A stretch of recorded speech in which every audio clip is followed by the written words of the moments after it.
Welcome back to America Decides. Thanks for hanging out with us. It is rare, I think you'd acknowledge, for President Trump to praise a Democrat, especially in public. But during an Oval Office visit yesterday, he called Michigan Governor Gretchen Whitmer a, quote, very good person who has done a, quote, excellent job. Earlier in the day, though, the governor, that is State Governor Whitmer, wasn't so generous about the president's approach to tariffs. I'm not against tariffs outright, but it is a blunt tool. You can't just pull out the tariff hammer to swing at every problem without a clear, defined end goal. I want to bring in our political panel. Ofirah Yheskel is Director of External Affairs for the Democratic Governors Association. I'm glad to have you here. Kevin Sheridan, back again, but probably only after he heard about the tariff pause. Former spokesman for the Republican National Committee and once a senior advisor for the long-departed Romney-Ryan 2012 presidential campaign. Kevin, good to see you. Good to see you. Picking up on the pause. Yeah. How much do you think that factored into Republican calculations, specifically in the House, to get the budget resolution passed and know that they're going to have this breathing room where there's no tariff uncertainty while they deal with the hard realities of trying to write that bill? Yeah, I don't know that the pause necessarily was the catalyst for it, passing the Didn't House hurt, though. Today, but it doesn't hurt.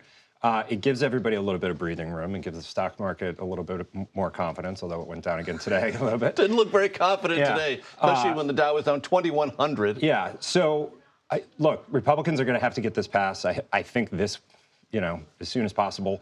Their entire legislative agenda and his but you know as well as I agenda do, weighs on it. They don't want to have to answer two hard questions at the same time, because they're going to be hard questions about the reconciliation bill, and they didn't want to deal with hard questions about tariffs and the volatility it was causing. They're going to be spared that for 90 days. That's got to be a relief to them. Yeah, now they're in the let Trump cook phase, and let's see what he can come up with. I expect Bessent has now the Treasury Secretary. Yeah, he's at the center stage of all of this.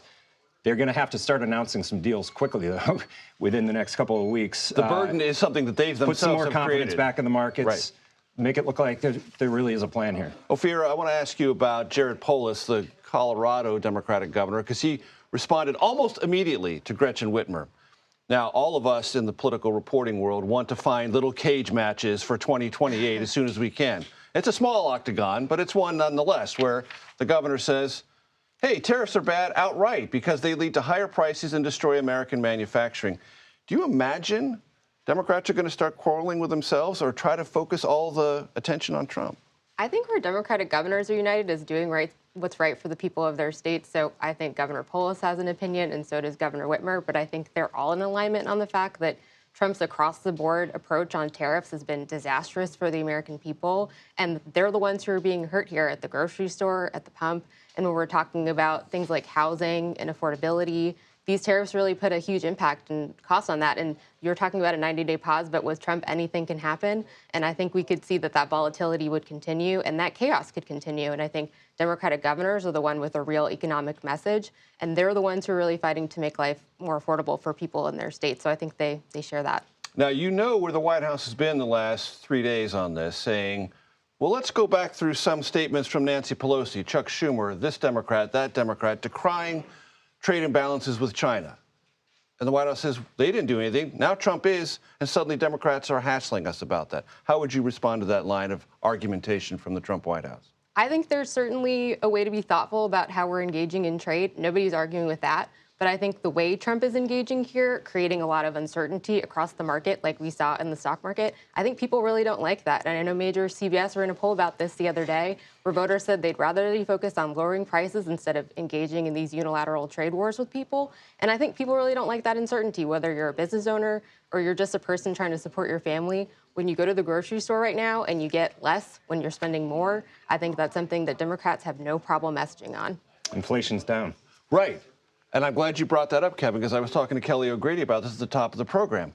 Absent the volatility and the uncertainty around this trade conversation, the market would have been up, and very positively so, probably today, because that inflation print was positive. Yeah, I think he's signaling he's willing to be chaotic. This is always been part of his plan, a part of his negotiation style. He writes about it in his book. He throws a grenade, sees what everybody does and how they react, and then he starts negotiating. And that's what he's doing here. He can't take too much pain at the stock market for too long, or Republicans will start getting very nervous. But this is part of how he's always negotiated. And to your point from a moment ago, I want you to carry it a little bit farther if you're willing to. The White House says all these folks are coming beating down the doors to negotiate. If those deals don't look materially different from the things we already do with those countries, what's the political impact of that? Because if this is a national trade emergency, one would think that things would be negotiated fundamentally different, and the fundamentals are just at the margins. How does that land? Well, I do suspect we have, with our trading partners, some better deals. They're going to have to be materially different. Open, some, being able to sell our beef around the world, and so we'll see. The big question is China, and how long can we go tit for tat on a tariff war with China?